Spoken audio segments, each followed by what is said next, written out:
Hi friends, I'm Mahesh Samala, verified educator an academy. So మేము arithmetics and reasoning క్లాసెస్ని live రూపంలో చెప్పడం జరుగుతుందండి. సో ఈ క్లాసెస్ వినడం కోసం అన్ అకాడమీ ప్లస్ సబ్స్క్రిప్షన్ తీసుకునే సందర్భంలో మహేష్ సామల 12 అనే ప్రోమో కోడ్ని ఎంటర్ చేయడం ద్వారా ఎక్స్ట్రా 10% డిస్కౌంట్ని పొందగలుగుతారు. అండ్ ఈ లింక్ని డిస్క్రిప్షన్ బాక్స్లో ఇచ్చామండి, ప్లీజ్ విజిట్.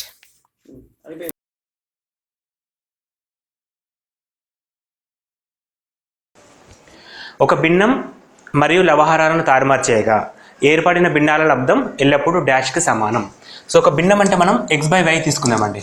x/y లవహారాలను తారుమారు చేస్తే మనకి y/x వస్తుంది. వీటి లబ్ధం ఎల్లప్పుడూ కూడా 1కి సమానం అవుతుంది.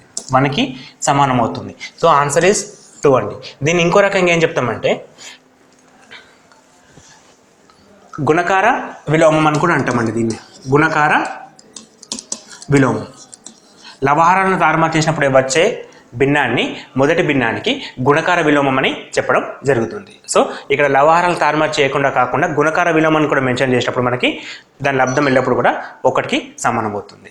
నెక్స్ట్ క్వశ్చన్, x/y అనేది ఒక ధనాత్మక క్రమ భిన్నం మరియు a > 0 అయితే క్రింది వాటిలో ఏది సరైనది? x/y అనేది ఒక ధనాత్మక క్రమ భిన్నం. x/y అంటే ఫర్ ఎగ్జాంపుల్ 2/3 తీసుకుందాం, ఎందుకంటే ఇది పాజిటివ్ ధనాత్మక క్రమభిన్నం. క్రమభిన్నం అంటే ఫస్ట్ వీడియోలో కూడా ఎక్స్ప్లెయిన్ చేసాం మనం. క్రమభిన్నం అంటే లవం చిన్నగా ఉండాలి, హారం పెద్దగా ఉండాలి. ఇలా ఉంటే దాన్ని మనం క్రమభిన్నం అంటాం. ఇలా కాకుండా డిఫరెంట్గా ఉంటాయి, ఆహారం పెద్దగా ఉండి లవం చిన్నగా ఉంటుందని అపక్రమ భిన్నం అంటాం. సో క్రమభిన్నంలో ఒకటి ఇచ్చిన దానికి ఒక ఎగ్జాంపుల్ 2/3 తీసుకుందాం. ఇప్పుడు ఏ అనేది అనదర్ నెంబర్ దట్ > 0. సో 0 కంటే పెద్ద విలువ అంటే పాజిటివ్ నెంబర్. పాజిటివ్ నెంబర్స్ అంటే మనం 1, 2, 3, 4 ఏదైనా తీసుకోవచ్చు. ఫర్ ఎగ్జాంపుల్ 3 తీసుకుందాం. సో ఇప్పుడు a = 3, x/y = 2/3. ఇచ్చిన కండిషన్స్ 1 by 1 చెక్ చేయాలి. ఇప్పుడు x + a which means 2 + 3/y + a 3 + 3 is > x/y means 2/3 అని చెప్పి మెన్షన్ చేస్తుండు. ఇది గ్రేటర్ అవుతుంది కానీ ఈక్వల్ కాలేదండి, ఎందుకంటే ఇది 5/6 వస్తుంది. ఇది > 2/3 but not equal to. So first condition తప్పు. సో అదేవిధంగా x + y చేసినప్పుడు పెద్దగా వస్తుంది కానీ చిన్నగా రాదు. సో ఇది కూడా తప్పు. ఇక్కడికి వచ్చేసరికి థర్డ్ కండిషన్ కరెక్ట్ అండి. థర్డ్ కండిషన్ కూడా ఒకసారి చెక్ చేద్దాం. x - y, x - a అంటే 2 - 3 వస్తుంది. y - a అంటే 3 - 3 వస్తుంది. సో ఇది 2/3కి కండిషన్ తప్పు, ఎందుకంటే కింద 0 వచ్చే ఛాన్స్ ఉంది కాబట్టి అలా కూడా మనం తీసుకోలేం. సో నెక్స్ట్ నెంబర్ ఏం తీసుకోవచ్చు మనం? Next case, last case is x/a, x + a which means 2 + 3/3 + 3. It is always > 2/3. వై? Because 5/6 is always > 2/3. సో మనం లాస్ట్ ఆన్సర్ ఈజ్ కరెక్ట్ అండి. సో ఇటువంటి కేసులో మనం ఎగ్జాంపుల్ తీసుకోవాలంటే వాళ్ళు ఇచ్చిన కండిషన్ ప్రకారం ధనాత్మక క్రమభిన్నం అంటే ఒక ఎగ్జాంపుల్ 2/3 తీసుకుంటున్నాం. అండ్ అనదర్ నెంబర్ a > 0 అంటే 3 or 4 మన ఇష్టమైన నెంబర్ తీసుకొని వాళ్ళు ఇచ్చిన కేసెస్ని సెట్ చేసినప్పుడు ఇది ఆప్షన్స్ వైజ్గా వెళ్ళాలండి. ఎందుకంటే మనకి ఇచ్చింది option wise question, direct answer అడగట్లేదు, ఆప్షన్స్ కాబట్టి 1, 2, 3, 4 వరకు చెక్ చేయాల్సిందే, కొంచెం టైం తీసుకుంటుంది. నెక్స్ట్ క్వశ్చన్, a, bలు 2 సంఖ్యలు, వీటిలో ఒకటి సరి సంఖ్య మరొకటి బేసి సంఖ్య అయితే క్రింది వాటిలో ఏది నిజం? ఇది కూడా మళ్ళీ ఆప్షన్స్ వైజ్కే వెళ్ళాలండి. సో a, bలో 2 నెంబర్లు అంటే ఒకటి 2, ఒకటి 3 తీసుకుందాం. 2 నెంబర్లు, అందులో ఒకటి సరి సంఖ్య ఒకటి బేసి సంఖ్య. 3, 2 అయినా ప్రాబ్లం లేదు. ఇది ఒకటి సరి సంఖ్య, ఇది ఒకటి బేసి సంఖ్య, ఏ నెంబర్స్ అయినా సరే. సో ఫస్ట్ మనం ఈ కేసు తీసుకుందాం, అది కూడా సేమ్ వస్తుంది. a⁴ అనేది ఒక సరి సంఖ్య అని అంటుండు. a⁴ అంటే 2⁴ 2 × 3. ఈ కేసులో సరి సంఖ్యనే, కానీ ఈ కేసుకి వచ్చేసరికి 3⁴ 6. సో 3⁴ ఉంటే మనకి 81 వస్తుంది. కాబట్టి లైక్ 2 ఉంటే అంటే ఈ కేసు అనేది తప్పని చెప్పడానికి ఒక ఎగ్జాంపుల్ మనకి 2,6 తీసుకుంటే కూడా మనకి ఆటోమేటిక్గా బేసి సంఖ్య రావడం జరుగుతుంది. లాస్ట్ అనేది బేస్ సంఖ్య వస్తుంది కానీ సరి సంఖ్య మాత్రం కాదు. సో ఇది తప్పండి. a + b ఒక సరి సంఖ్య, మనం తీసుకున్న 2 + 3 అనేది ఒక బేస్ సంఖ్య, సో అది కూడా తప్పే. అండ్ a⁴b అండ్ b⁴a సరి సంఖ్య. a⁴b అంటే 2³ × 3² 2³ 8, 3² 9 which is equal to 72. Okay, ఈ కండిషన్ ఓకే. సో ఇది ఆల్వేస్ సరి సంఖ్య రావడం జరుగుతుంది. అంటే మనం ఏ నెంబర్ తీసుకున్నా సరే a⁴b × b⁴a అనేది ఆల్వేస్ ఒక సరి సంఖ్య రావడం జరుగుతుంది. ఫర్ ఎగ్జాంపుల్ సేవి తీసుకున్నాకనే మనకి కండిషన్ సాటిస్ఫై కావడం జరుగుతుంది. So answer is a⁴b × b⁴a అనేది ఒక సరి సంఖ్య. నెక్స్ట్ క్వశ్చన్,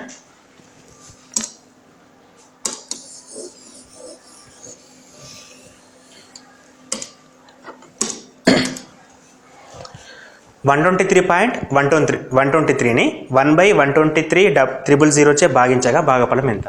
సో ఇది చూడడానికి పెద్దగా ఉంటాయి, వెరీ ఈజియెస్ట్ క్వశ్చన్స్ అండి ఇవి.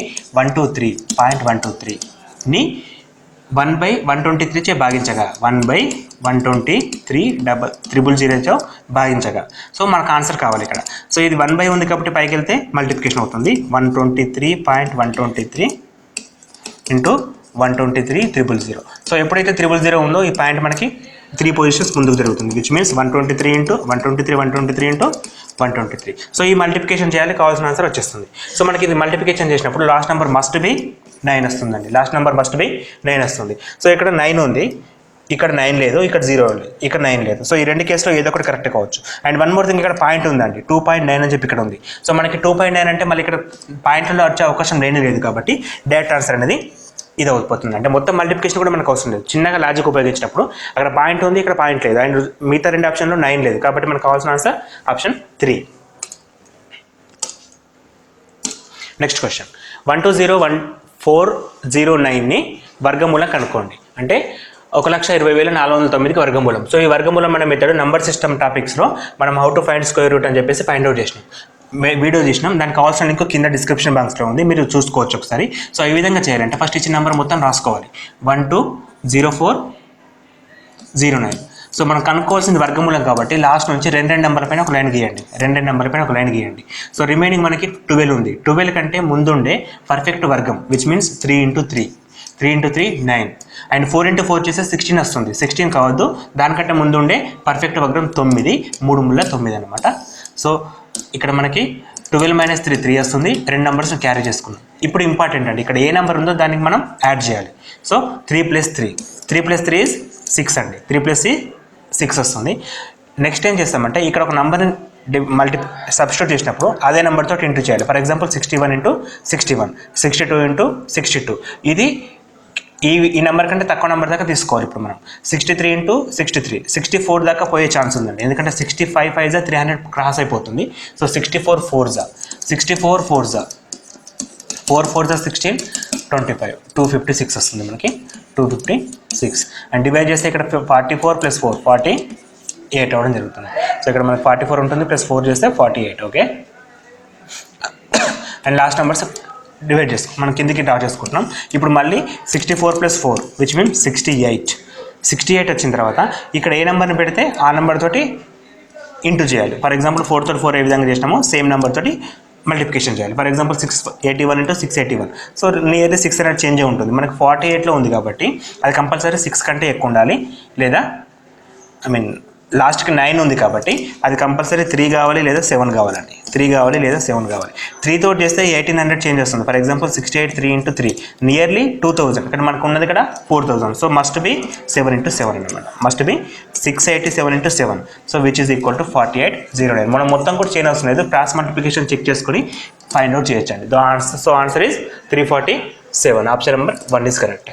మళ్ళీ ఒకసారి చెప్తున్నా చూడండి, ఇది వర్గమూలాన్ని కనుక్కోవడానికి ఉపయోగించే పద్ధతి. ఇక్కడ మనం ఏం చేస్తామంటే ఇచ్చిన నెంబర్ మొత్తం రాసుకుంటాం, అండ్ లాస్ట్ నుంచి రెండు నెంబర్ పైన ఒక లైన్ గీసుకుంటాం, అండ్ మిగిలిన నెంబర్లకి దానికంటే ముందు ఉండే స్క్వేర్కి ఫైండ్ అవుట్ చేస్తాం. మిగిలిన నెంబర్ 12, దానికంటే ముందు ఉండేది 3 3 9 వస్తే మనకి దానికంటే ముందుండే వర్గం వస్తుంది. సో రిమైనింగ్ 3 మిగులుతుంది, 04ని డ్రా చేసుకున్నా. ఇక్కడ నెంబర్ 3కి 3 యాడ్ చేసినప్పుడు 6 వస్తుందండి. ఈ 6 పక్కన ఏ నెంబర్ పెడతామో అదే నెంబర్ తోటి మల్టిప్లికేషన్ చేయాలి. For example 61 × 61. అలా చేసినప్పుడు ఈ నెంబర్ కంటే తక్కువ ఉండాలి. 64 × 4 దాకా వెళ్ళొచ్చు మనకి, ఎందుకంటే 65 తీసుకున్నప్పుడు 300 క్రాస్ అవుతుంది. సో 64 దాకా మనం వెళ్ళొచ్చు. 64 × 4 చేసినప్పుడు 256 వస్తుంది. ఈ 4 ఇక్కడ వేస్తాం. ఇది మనకు కావాల్సిన ఆన్సర్ అండి. యాక్చువల్గా ఇది మనకు కావాల్సిన ఆన్సర్. సో ఆన్సర్లో కూడా 34 2 డిజిట్స్ ఫస్ట్ 34 33 35. సో ఇది కాదు ఈ రెండింటిలో ఏదో ఒకటి ఉంటుందండి. ఇక్కడ కూడా ఆపేయచ్చు ఒకవేళ ఇక్కడ 32 ఉంటే. సో మనం అక్కడ 34 రెండు టర్మ్స్ ఉన్నాయి కాబట్టి ప్రాసెస్ చేస్తూ ఉన్నాం. సో నెక్స్ట్ మనకి ఈ 4కి 4 యాడ్ చేసినప్పుడు 68 వస్తుంది. 68 పక్కన మనకి 7 ఉంది. సో ఎందుకంటే మనకి ఇక్కడ లాస్ట్కు 9 ఉంది కాబట్టి 9 రావాలంటే అయితే 3 3 9 వస్తుంది, ఆర్ 7 7 లాస్ట్ నెంబర్ 9 వస్తుందండి. సో ఈ రెండు కేసులో మాత్రమే 9 వస్తుంది మనకి, వేరే కేసులో రాదు. సో 3 తోటి కాదు, ఎందుకంటే 3 తోటి చేసినప్పుడు 12 నియర్లీ 2000 వస్తుంది. అండ్ ఇక్కడ మనకి 4800 ఉంది కాబట్టి కంపల్సరీ 7. ఇది కాదు అని చెప్పి తెలిసినప్పుడు ఆన్సర్ ఇదే అవుతుంది కాబట్టి మనం 7ని తీసుకోవడం జరుగుతుంది. So final answer is 347. దీనిపైన ఎగ్జాంపుల్స్ కోసం నంబర్ సిస్టమ్ వీడియోస్లో how to find square root అనే మెథడ్ ఉందండి. దానికి సంబంధించిన వీడియో కింద డిస్క్రిప్షన్ బాక్స్లో లింక్స్ ఉన్నాయి. ఆ మెథడ్ ప్రాక్టీస్ చేయండి. నెక్స్ట్ క్వశ్చన్ 111111 యొక్క వర్గంలో 0 నుంచి 9 వరకు గల 10 అంకెలలో ఎన్ని అంకెలు ఉంటాయి? సో ఈ క్వశ్చన్ ఫస్ట్ అర్థం చేసుకోవాలండి. వీళ్ళు అడుగుతున్నది ఏంటంటే, ఫర్ ఎగ్జాంపుల్ చిన్న నెంబర్ తీసుకుందాం. 11 into 11 అనే నంబర్ వర్గంలో 0 to 9 మధ్యలో ఎన్ని నెంబర్స్ రిపీట్ కాకుండా ఉంటాయి? For example 11 into 11 121. సో మనకి ఇక్కడ రెండు నెంబర్లు మనకు వచ్చిన నెంబర్ 1, 2 అండి. ఎందుకంటే 1 అనేది అగైన్ రిపీటెడ్. సో 1, 2 అనేది మనకు రావడం జరిగింది. సో మనకి ఎన్ని నెంబర్స్ ఉంటాయంటే 2 నెంబర్స్ ఉంటాయండి. అది చిన్న ఎగ్జాంపుల్కి. ఇక్కడ మనకు సేమ్ క్వశ్చన్ 111111కి అడిగాడు. నెక్స్ట్ ఎగ్జాంపుల్ తీసుకుందాం. 1111 into 1111 చేద్దాం. విచ్ మీన్స్ 1111 into 1111 చేసినప్పుడు 1 2 3 4 1 2 3 2 1 అండి. 1 2 3 2 1. 1111 into 1111 ఆన్సర్ 1 2 3 2 1. విచ్ మీన్స్ ఇక్కడ మనకు 1, 2, 3 అనే 3 డిఫరెంట్ నెంబర్స్ వస్తాయి.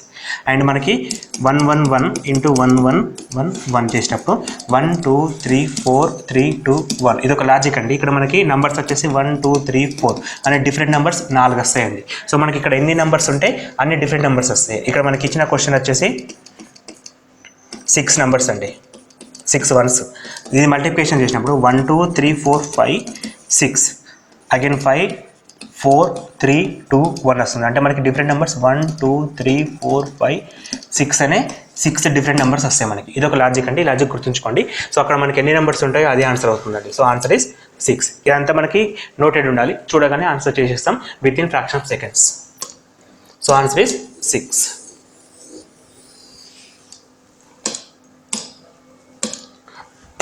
నెక్స్ట్ క్వశ్చన్, ఎక్స్ అనేది ఒక అకర్ణీయ సంఖ్య అండ్ వై అనేది ఒక కర్ణీయ సంఖ్య అయితే క్రింది వాటిలో ఏది నిజం అని చెప్పి క్వశ్చన్ అండి. సో ఎక్స్ అనేది ఒక అకర్ణీయ సంఖ్య అంటే మనం ఏదైనా ఒక నెంబర్ తీసుకోవచ్చు. For example 3.